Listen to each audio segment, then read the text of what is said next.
Hari ini kita akan mempelajari firman Tuhan dengan judul Kebenaran Pohon Kehidupan dan Kristus Ansanghong.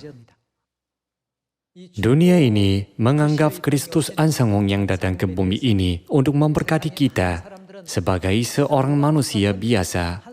Sama seperti bangsa Israel menganggap Kristus Yesus cuma sebagai seorang anak tukang kayu 2000 tahun yang silam. Tetapi kita dengan mutlak mempercayai Kristus Ansanghong adalah Yesus yang datang kedua kalinya ke bumi ini. Dan dialah Tuhan yang menyelamatkan manusia pada zaman Roh Kudus ini. Hari ini, melalui kebenaran pohon kehidupan, mari kita mempelajari juru selamat yang sudah datang ke bumi ini, yaitu Tuhan Bapa Ansanghong dan Tuhan Ibu Yerusalem Surgawi. Pertama dari semuanya, kita harus mengerti susunan Alkitab itu. Ibrani pasal 10 berkata bahwa hukum Taurat adalah bayangan dari keselamatan yang akan datang. Kitab Kejadian, Keluaran, Imamat, Bilangan, dan Ulangan disebut Taurat, dan kitab-kitab ini berisi tentang hukum Tuhan yang suci, sehingga pada zaman dulu, kitab-kitab ini biasa dinamakan hukum. Di dalam hukum itu, terdapat apa?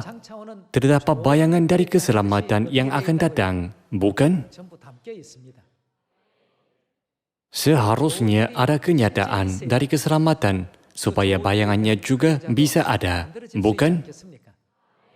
Jadi, di dalam Alkitab, ada perumpamaan, hal yang disembunyikan sejak dunia diciptakan. Mari kita baca Matius pasal 13 ayat 34. Semuanya itu disampaikan Yesus kepada orang banyak dalam perumpamaan. Dan tanpa perumpamaan, satu pun tidak disampaikannya kepada mereka. Supaya genaplah firman yang disampaikan oleh Nabi, aku mau membuka mulutku mengadakan perumpamaan. Aku mau mengucapkan hal yang tersembunyi sejak dunia dijadikan. Ada banyak hal yang disembunyikan Tuhan sejak penciptaan dunia. Jika hal yang disembunyikan ini tidak dinyatakan, bagaimana kita bisa mencari keselamatan dan kerajaan sorga yang kita harapkan? Itulah alasan kenapa Kristus datang dan menjelaskan hal yang disembunyikan dalam perumpamaan, rahasia dan nubuat itu, dan membiarkan kita menyadarinya. Di dalam Matius pasal 13, kita bisa melihat bagaimana Kristus Yesus menjelaskan kebenaran secara teliti supaya kita bisa tahu. Bukankah di dalam kitab Kejadian terdapat catatan tentang penciptaan? Mari kita menemukan apakah yang sudah disembunyikan Tuhan sejak penciptaan dunia. Di antara kebenaran yang disembunyikan Tuhan di dalam kitab Kejadian, mari kita mempelajari kehendak Tuhan yang kudus tentang kebenaran pohon kehidupan dan pohon pengetahuan tentang yang baik dan yang jahat, dan alasan mengapa Kristus Ansanghong datang ke bumi ini dan memberitakan Injil Tuhan ke seluruh dunia. Di dalam Kejadian 2, ada catatan bahwa Tuhan meletakkan pohon kehidupan dan pohon pengetahuan tentang yang baik dan yang jahat di Taman Eden. Kedua pohon itu memiliki ciri-ciri khusus. Jika manusia memakan buah dari pohon pengetahuan tentang yang baik dan yang jahat, dia pasti mati. Sebaliknya, jika dia memakan buah dari pohon kehidupan, dia bisa hidup untuk selamanya. Mari kita baca Kejadian pasal 2 ayat 16. Lalu Tuhan Allah memberi perintah ini kepada manusia, semua pohon dalam taman ini boleh kau makan buahnya dengan bebas. Manusia bebas memakan dari segala pohon di taman itu. Tetapi ada sebuah pohon yang bersyarat. Pohon apa itu? Mari baca ayat 17.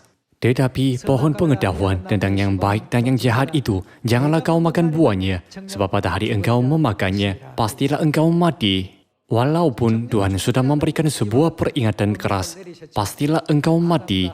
Adam dan Hawa tergoda oleh setan dan tidak menaati perintah Tuhan. Jika kita melihat ke pasal 3, kita bisa melihat bahwa mereka tergoda oleh setan dan akhirnya mereka memakan buah terlarang. Sesudah mereka memakannya, apakah yang telah terjadi kepada mereka? Jika mereka tidak memakan itu, mereka bisa hidup selama beribu-ribu tahun atau berjuta-juta tahun. Tetapi mereka memakan buah terlarang, lalu menjadi mati, seperti yang sudah Tuhan katakan. Pada hari engkau memakannya, pastilah engkau mati. Mereka tidak punya pilihan lain, selain menjalani hidup yang pendek dan sementara. Kalau begitu, apakah bagi Adam dan Hawa yang sudah berdosa karena memakan buah terlarang, tidak ada lagi kesempatan untuk memiliki hidup kekal? Apakah tidak ada lagi cara untuk memuliakan jalan hidup kekal itu? Ada jalannya. Mari kita baca Kejadian pasal 3 ayat 22. Berfirmanlah Tuhan Allah, sesungguhnya manusia itu telah menjadi seperti salah satu dari kita, tahu tentang yang baik dan yang jahat, karena makan buah dari pohon itu. Maka sekarang jangan sampai ia mengulurkan tangannya dan mengambil pula dari buah pohon kehidupan itu dan memakannya, sehingga ia hidup untuk selama-lamanya. Apa yang akan terjadi kepada mereka jika makan buah pohon kehidupan? Meskipun orang yang telah memakan buah terlarang bisa hidup selamanya jika mereka memakan buah pohon kehidupan, tetapi apakah yang menjaga jalan ke pohon kehidupan itu? Mari kita lihat di ayat 23. Lalu Tuhan Allah mengusir dia dari Taman Eden supaya dia menguasakan tanah dari mana dia diambil. Ia menghalau manusia itu, dan di sebelah timur Taman Eden ditempatkan ialah beberapa kerup dengan pedang yang bernyala-nyala dan menyambar-nyambar untuk menjaga jalan ke pohon kehidupan. Tuhan menempatkan 2 kerup dengan pedang yang bernyala-nyala untuk menjaga jalan ke pohon kehidupan, agar orang berdosa jangan mendekati pohon kehidupan. Hal ini tertulis di dalam Kejadian pasal 3 sebagai bayangan bagi kita. Sekarang ini, semua manusia di dunia ini mengatakan bahwa kita menjadi orang berdosa karena kita mewarisi dosa yang telah diperbuat Adam dan Hawa dengan memakan dari pohon pengetahuan tentang yang baik dan yang jahat. Walaupun manusia mengetahui bahwa Adam dan Hawa memakan buah terlarang, tetapi mereka tidak tahu bagaimana caranya memakan buah pohon kehidupan. Bagaimana kita bisa memakan buah pohon kehidupan? Apakah pohon kehidupan itu? Karena mereka tidak mengetahui hal itu sama sekali, jika kita bertanya kepada mereka, apakah Anda tahu bahwa ada pohon kehidupan di Taman Eden? Mereka menjawab, memang saya tahu bahwa Adam dan Hawa memakan buah terlarang, tetapi apakah pohon kehidupan juga ada? Inilah bagian yang sangat penting. Semua manusia mengerang dalam rantai kematian. Jika manusia lahir, mereka akan mati karena dosa awal yang memakan buah pohon pengetahuan tentang yang baik dan yang jahat diteruskan kepada semua manusia. Kalau begitu, bagaimana kita bisa makan buah pohon kehidupan? Dan apakah kenyataan buah pohon kehidupan itu? Alkitab berkata bahwa tidak ada yang ketinggalan dan yang satu tidak kehilangan yang lain. Mari kita menemukan pasangan dari bayangan itu dan melihat seperti apakah kenyataan itu. Kalau kita makan pohon kehidupan yang muncul di Perjanjian Lama, kita bisa memiliki hidup yang kekal. Inilah satu-satunya jalan hidup bagi umat manusia yang ditakdirkan untuk mati karena memakan buah terlarang. Jika seseorang memberitahukan jalan untuk makan buah pohon kehidupan itu, bukankah itu adalah kabar sungguh menyenangkan dan sungguh baik? Namun, siapakah yang memerintahkan untuk menutup jalan itu? Tuhan berkata, tutuplah semua jalan ke pohon kehidupan, agar orang-orang berdosa jangan mendekati pohon kehidupan. Lalu, beberapa grup yang menerima perintah itu menjaga jalan tersebut dengan pedang yang bernyala-nyala. Tuhan melarang setiap orang berdosa makan buah pohon kehidupan itu. Kalau begitu, apakah kenyataan dari buah pohon kehidupan itu? Mari kita cari tahu melalui Yohanes pasal 6 ayat 53. Maka kata Yesus kepada mereka, "Aku berkata kepadamu, sesungguhnya Jikalau kamu tidak makan daging anak manusia dan minum darahnya, kamu tidak mempunyai apa? Tidak mempunyai hidup di dalam dirimu. Ayat 54. Barang siapa makan dagingku dan minum darahku, ia mempunyai apa? Mempunyai hidup yang kekal. Dia memberikan kita pengajaran yang sangat penting. Di dalam Kejadian, dikatakan bahwa kita bisa hidup kekal jika kita makan buah pohon kehidupan. Tetapi di dalam Yohanes pasal 6, Yesus berkata, barang siapa makan daging anak manusia dan minum darahnya, mempunyai hidup yang kekal. Perjanjian lama adalah bayangan dan perjanjian baru adalah kenyataan. Di Taman Eden, kita memperoleh hidup yang kekal jika kita makan buah pohon kehidupan. Di dalam Yohanes pasal 6, kita memperoleh hidup kekal jika kita makan daging dan darah Yesus. Akhirnya, kita bisa mengerti bahwa daging dan darah Yesus adalah kenyataan dari pohon kehidupan di dalam Taman Eden itu. Alkitab berkata, di dalam Taurat hanya terdapat bayangan saja dari keselamatan yang akan datang. Menurut Taurat, kita bisa mempunyai hidup yang kekal jika makan buah pohon kehidupan yang ada di Taman Eden. Kalau begitu, apakah kenyataannya menurut perkataan Yesus? Dia berkata, barang siapa makan dagingku dan minum darahku, ia mempunyai hidup yang kekal. Tetapi ini juga susah untuk dimengerti. Sejauh ini, kita sudah mengerti bahwa daging dan darah Yesus adalah kenyataan pohon kehidupan di Taman Eden. Tetapi susah untuk makan daging Yesus dan minum darahnya. Mari kita menemukan cara untuk makan daging Yesus dan minum darahnya di dalam Alkitab. Mari kita baca Matius pasal 26 ayat 17. Pada hari pertama dari hari raya roti tidak beragi, datanglah murid-murid Yesus kepadanya dan berkata, di mana engkau kehendaki kami mempersiapkan perjamuan Paskah bagimu? Jawab Yesus, pergilah ke kota kepada si Anu dan katakan kepadanya, pesan guru, waktuku hampir tiba.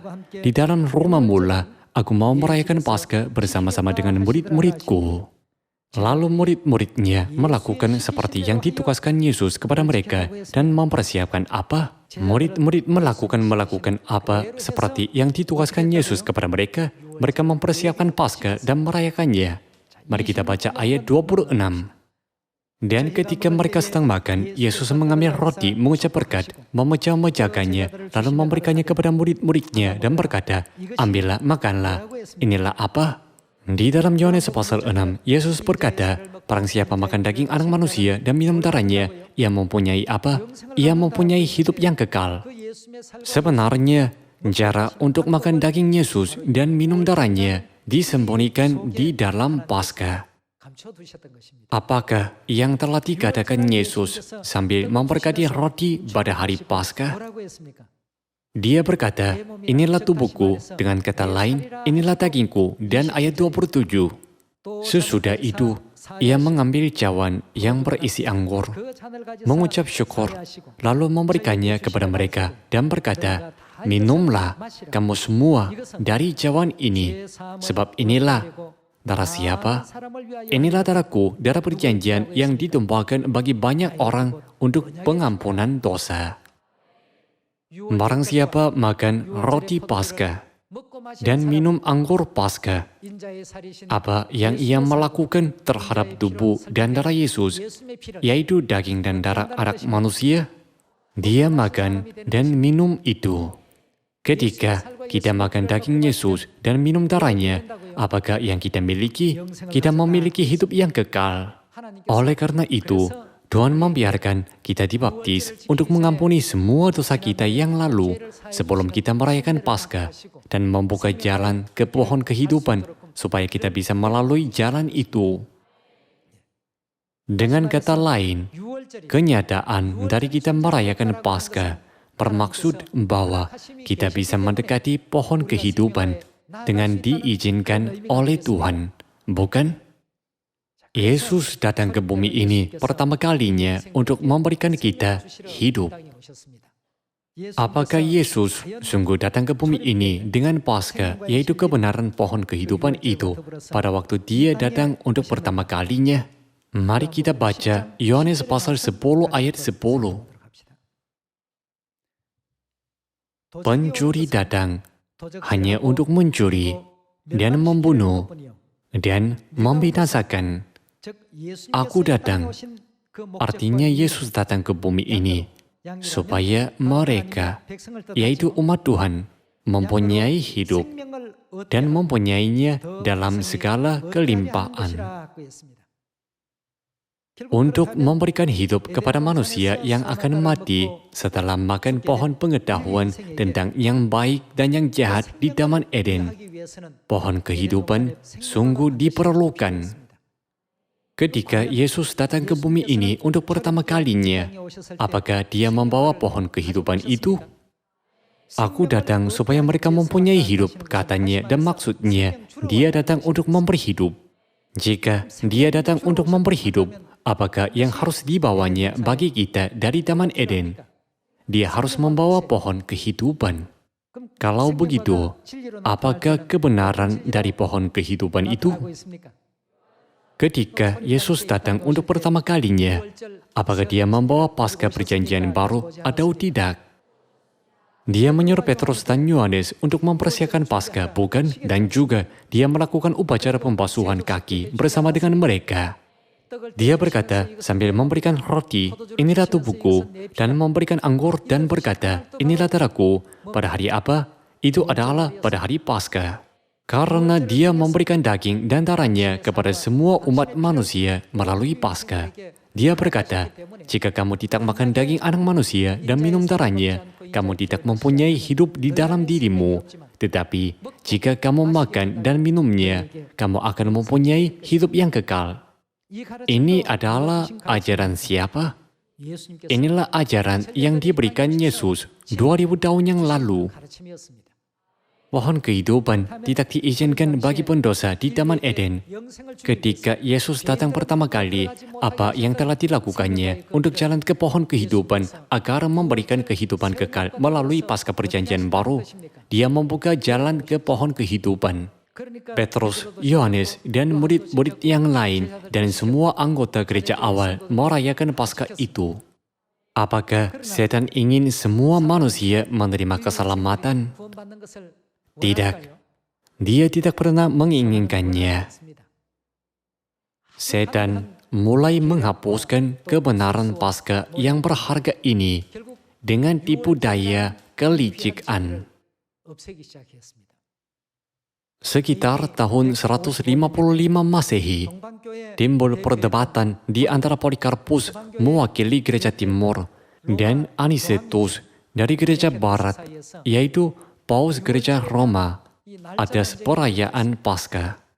Satu sisinya menuntut pentingnya satu hari dari seminggu, yaitu hari Minggu, dan satu sisi lagi berkata segala sesuatunya harus dimulai dari Paskah. Tetapi keduanya saling membujuk dan tidak mendapatkan kesepakatan.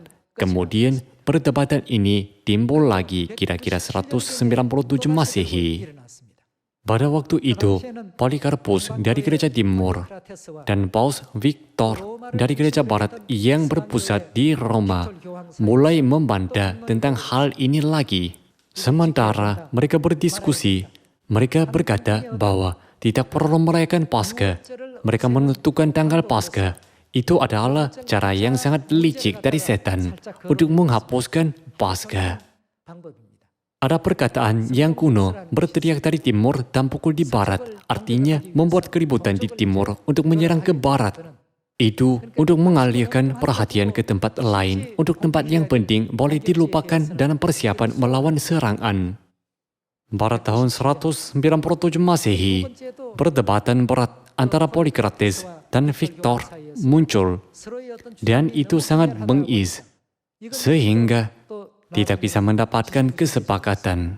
Kemudian waktu berlalu, dan pada tahun 325 Masehi, Konsili Nikea diadakan oleh Kaisar Konstantinus. Memang kepausan Roma ikut serta dalam konsili agama ini. Pada waktu itu, mereka menetapkan suatu hukum untuk hari Paskah dirayakan pada hari Minggu, seperti yang mereka tuntut. Kemudian mereka berkata, Paskah adalah hari raya yang dirayakan oleh Yahudi, dan akhirnya menghapuskannya. Sudah banyak orang menjadi murid-murid dari para rasul yang telah diajari oleh Yesus. Mereka tetap berkata, kita sudah diajari oleh rasul yang belajar langsung dari Tuhan. Kita masih tetap diajari bahwa kita harus merayakan Paskah pada tanggal 14 bulan Nisan, dan kita masih merayakannya. Surat seperti itu sudah ditemukan dan masih tersimpan di dalam sejarah Kristen sebagai catatan. Jika Paskah sudah dihapuskan, itu berarti bahwa kebenaran di mana kita dapat makan daging dan minum darah Yesus tidak ada di bumi ini, bukan? Sejak itu, manusia berada dalam zaman kegelapan untuk jangka waktu yang panjang. Kata gelap berarti tidak ada terang. Selama zaman kegelapan, tidak ada kebenaran dan tidak ada iman kepada Tuhan. Adakah orang yang bisa diselamatkan selama tidak ada kebenaran dan iman dalam jangka panjang? Walaupun Tuhan sendiri datang ke bumi ini dan mengajarkan jalan ke hidup kekal untuk manusia yang sudah ditetapkan untuk mati, karena makan buah pohon pengetahuan tentang yang baik dan yang jahat, jalan itu sudah ditutup dan tidak ada di bumi ini. Apakah yang harus dilakukan Dia? Untuk menyelamatkan manusia sekali lagi, apakah yang harus Dia lakukan? Tuhan harus datang kedua kalinya. Karena hanya Tuhan yang bisa membuka jalan ke pohon kehidupan yang ditutup, dan karena Tuhan memerintahkan beberapa grup untuk menutup jalan ke pohon kehidupan itu, tidak ada seorang pun kecuali Tuhan yang bisa membuka jalan itu, bukan? Oleh karena itu, dinubuatkan bahwa Tuhan akan datang ke bumi ini sekali lagi untuk memuliakan kebenaran yang sudah diubah dan dihancurkan. Di dalam kebenaran ini, terdapat kehendak agung Tuhan yang memberikan hidup kekal kepada manusia. Mari kita baca Ibrani pasal 9 ayat 27. Dan sama seperti manusia ditetapkan untuk mati hanya satu kali saja, dan sesudah itu dihakimi. Demikian pula, Kristus hanya satu kali saja mengorbankan dirinya untuk menanggung dosa banyak orang. Sesudah itu, Ia akan menyatakan dirinya sekali lagi tanpa menanggung dosa. Untuk apa? Untuk menganugerahkan keselamatan kepada mereka yang menantikan Dia. Apakah tujuan kedatangannya yang kedua kali ke bumi ini? Dia datang sekali lagi untuk menganugerahkan keselamatan kepada kita. Ketika Dia datang membawa keselamatan bagi manusia yang ditakdirkan untuk mati karena makan buah pohon pengetahuan tentang yang baik dan yang jahat di Taman Eden, apakah yang harus dibawanya? Jika Dia mengizinkan kita makan buah pohon kehidupan, kita akan dibebaskan dari dosa itu, bukan? Kalau tidak, kita tidak bisa memperoleh keselamatan. Apakah kebenaran tentang kenyataan pohon kehidupan itu? Jadi, Kristus yang datang ke bumi ini kedua kalinya, Tuhan pada zaman Roh Kudus, harus membawa Paskah perjanjian baru. Siapakah Dia? Dia adalah Tuhan yang kita nanti-nantikan. Tanpa Tuhan, tidak akan pernah ada seorang pun yang bisa memberikan kita hidup, yaitu hidup yang kekal. Lalu, apakah Alkitab itu menubuatkan bahwa Tuhan akan datang dan memberikan hidup yang kekal kepada kita? Mari kita temukan dalam kitab Yesaya pasal 25 ayat 6. Tuhan, semesta alam akan menyediakan di Gunung Sion ini bagi segala bangsa-bangsa suatu perjamuan dengan masakan yang bergemuk, suatu perjamuan dengan anggur yang tua benar. Di gunung manakah Tuhan mengadakan perjamuan ini? Di Gunung Sion. Tuhan mengadakan perjamuan dengan masakan bergemuk dan anggur yang tua benar bagi semua bangsa. Apa yang disediakan di perjamuan itu? Itulah anggur yang tua benar. Anggur ini disimpan selama hampir 1600 tahun. Suatu perjamuan dengan anggur yang dua benar, masakan yang bergemuk dan bersumsum, anggur yang tua yang disaring endapannya. Anggur ini sangat tua, karena 1600 tahun sudah berlalu sejak tahun 325 sampai Bapa Ansangonim datang dan memberitahukan Paskah Perjanjian Baru untuk menyelamatkan manusia. Sebab Paskah Perjanjian Baru sudah tidak dirayakan selama masa itu. Alkitab berkata bahwa anggur ini tua benar. Anggur yang tua yang disaring endapannya, dan di atas gunung ini Tuhan akan menggoyahkan kain perkabungan yang diselubungkan kepada segala suku bangsa dan tutung yang ditutungkan kepada segala bangsa-bangsa. Ia akan menyatakan apa? Hal ini yang paling penting. Apakah yang harus dilakukan Tuhan dengan anggur yang tua itu? Ia harus menyatakan maut untuk seterusnya. Maksudnya, ia memberikan hidup yang kekal. Anggur apakah yang memberikan hidup yang kekal? Kita tidak boleh menambahkan atau mengurangi sesuatu dari Alkitab. Kalau begitu, anggur tersebut itu anggur apa? Itu adalah anggur Paskah. Ia akan menyatakan maut untuk seterusnya, dan Tuhan Allah akan menghapuskan air mata daripada segala muka, dan aib umatnya akan dijauhkannya dari seluruh bumi, sebab Tuhan telah mengatakannya. Pada waktu itu, orang akan berkata, sesungguhnya inilah, siapakah yang menyatakan maut dan memberikan kita hidup kekal dengan anggur yang tua benar? Dialah pasti Allah kita.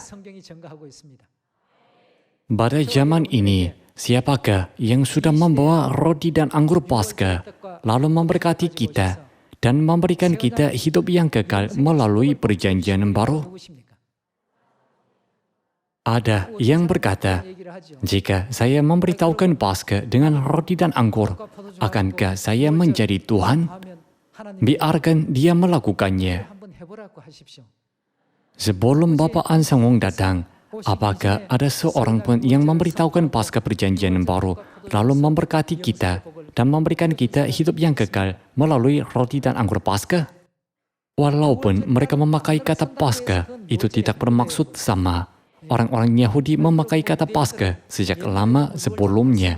Tetapi mereka tidak mengakui Yesus sebagai Mesias sampai sekarang. Mereka hanya menganggap Yesus sebagai manusia saja, seorang tukang kayu sampai hari ini. Dengan kata lain, Paskah mereka adalah Paskah dari Perjanjian Lama. Mereka mewarisi Paskah dari Perjanjian Lama, tidak mempunyai Paskah Perjanjian Baru. Mari baca ayat 8 sekali lagi.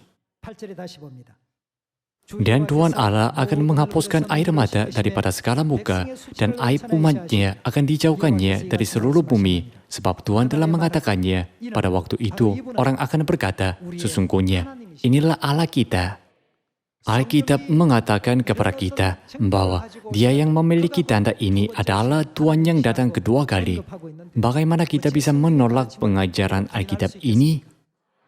Siapapun yang tidak mengakui Tuhan yang sudah datang dengan tanda ini adalah orang yang sama dengan orang Yahudi yang sudah menyalibkan Yesus. Pada waktu itu, orang akan berkata, sesungguhnya inilah Allah kita yang kita nanti-nantikan. Supaya apa? Tuhan datang sekali lagi untuk menganugerahkan keselamatan kepada kita. Siapakah Dia yang memberikan berkat dan hidup yang kekal kepada kita dengan anggur yang tua, yaitu Paskah?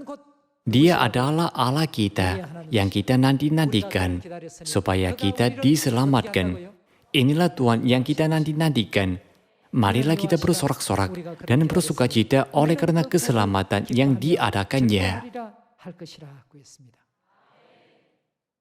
Alkitab itu memberitahukan kepada kita dengan sangat jelas hal ini. Kristus Ansangong datang ke bumi ini dan mengizinkan anak-anaknya pada zaman Roh Kudus untuk kita bertemu dengan Ibu Sorgawi yang sudah kita lupakan. Dan Dia mengajarkan semua kebenaran tentang roh dan pengantin perempuan. Bagaimana kita bisa menolak semua ajaran ini? Apakah yang kita capai ketika kita mengikuti semua pengajaran Bapa ini? Keselamatan untuk memimpin kita kepada keselamatan.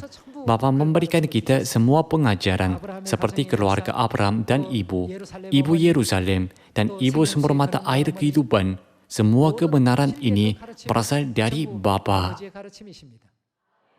2000 tahun yang lalu, orang Yahudi tidak mengakui Yesus yang datang ke bumi ini sebagai Mesias, tetapi menolaknya dengan berkata, bagaimana kamu hanya seorang manusia saja bisa menyamakan dirimu dengan Tuhan, lalu mencoba melemparinya dengan batu. Sama juga sekarang ini, manusia tidak mempercayai Tuhan An Sang Hong, tetapi mencelanya karena dia datang ke bumi ini sebagai manusia. Tetapi waktu yang ditetapkan Tuhan sudah tiba, mereka datang kepada Tuhan. Kelihatannya mereka sudah mulai merasakan terang Tuhan. Bapa Surgawi dan Ibu Surgawi. Sekarang mereka sedang diberitahukan ke seluruh dunia sampai Samaria dan ke ujung dunia. Kapanpun kita memberitahukan Injil dengan keyakinan, Tuhan membuka mata orang yang melihat Alkitab, telinga orang yang mendengar, dan hati mereka supaya bisa menyadari kebenaran. Ketika Rasul Paulus memberitakan Injil kepada perempuan-perempuan yang berkumpul di tepi sungai pada hari Sabat, salah seorang yang mendengarkan Paulus, Lydia, dibuka hatinya. Alkitab itu berkata bahwa Tuhan membuka hatinya. Tuhan membiarkan Lydia mendengarkan apa yang disampaikan Paulus. Lalu dia menerima Injil dan mulai mempercayai Tuhan sejak saat itu. Pada zaman ini juga, jika kita dengan berani memberitakan Kristus An Sang Hong, Tuhan, pada zaman Roh Kudus ini, semua kuasa kegelapan akan mundur. Jika Anda hanya menggenggam lentera dan lagu-lagu untuk menghidupkannya dalam kegelapan yang kelam, minyaknya akan terbuang seluruhnya. Kita tidak boleh menimpanya terlalu lama, kita harus memakainya ketika kita bisa memakai. Dalam pekerjaan Injil, semua karunia Roh Kudus yang sudah Tuhan berikan kepada kita akan habis, hilang, sama seperti baterai itu jika kita tidak menggunakannya. Janganlah membuangnya. Kalau kita terus-menerus menggunakannya, itu akan terisi lagi dan lagi, sehingga kita bisa menyiarkan cahaya yang cemerlang lebih jauh. Jadi, mari kita berteriak ke seluruh dunia. Bapa kita An Sang Hong adalah Tuhan. Ibu Surgawi sudah datang ke bumi ini. Ketika kita memberitakan tentang Bapa dan Ibu dengan semangat, Bapa dan Ibu akan memakaikan kita mahkota hidup yang tidak akan diambil orang lain di kerajaan sorga. Saya berharap bahwa kalian akan menerima banyak karunia melalui kopa ini. Terima kasih banyak.